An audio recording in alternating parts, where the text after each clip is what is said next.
Hi, my name is Chris Cox. I am in Professor Christensen's Ethics course 6650 at Southern Utah. This is my formal presentation on my research paper, Ethics in Auditing. So auditing has traditionally been founded on a rules-based framework until the 1980s when the AICPA came out with more of a principles-based approach.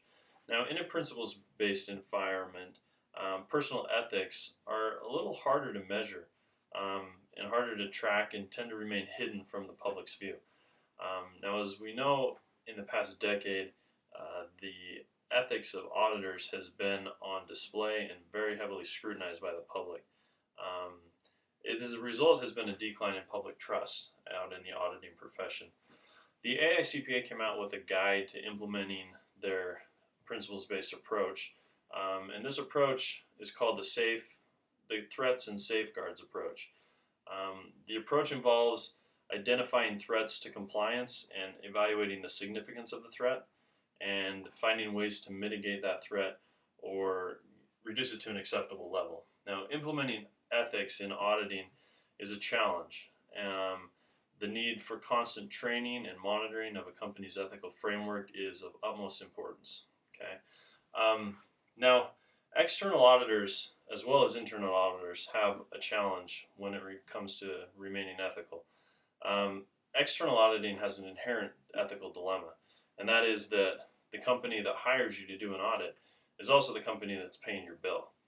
Now, internal auditors have a similar dilemma in that the company that they audit is the company that is paying their salary. This is supposed to, they're supposed to be sheltered a little bit from management and from this dilemma because internal auditors will report directly to the board of directors. However, this is still an issue and has been shown in many case studies over the past decade. Now, the AICPA's guide outlines 6 categories of threats: self-review threats, advocacy threats, adverse interest threats, familiarity threats, undue influence threats, and self-interest threats. Now, a self-review threat exists when an auditor is evaluating his or her own work or the work of a colleague. That can come up as a threat to your ethics. Advocacy threats are when an auditor has to advocate for or against their clients.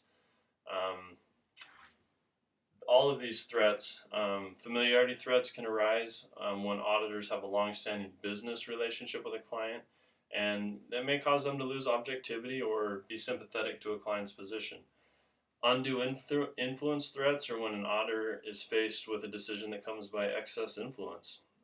Self-interest threats are when an auditor has their own self-interest involved. Now, all these threats can cause problems in ethical dilemmas.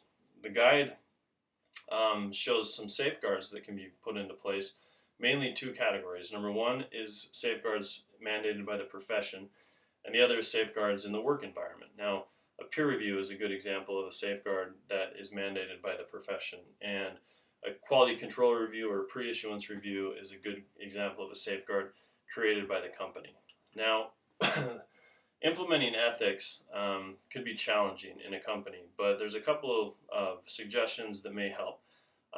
First, to mandate the teaching of ethics to CPA candidates. This course is a great example of that.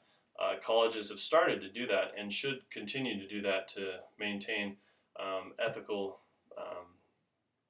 perceptions coming out of college. Now, the other is to mandate that CPAs have continuing professional education in ethics, and this is also happening across the nation.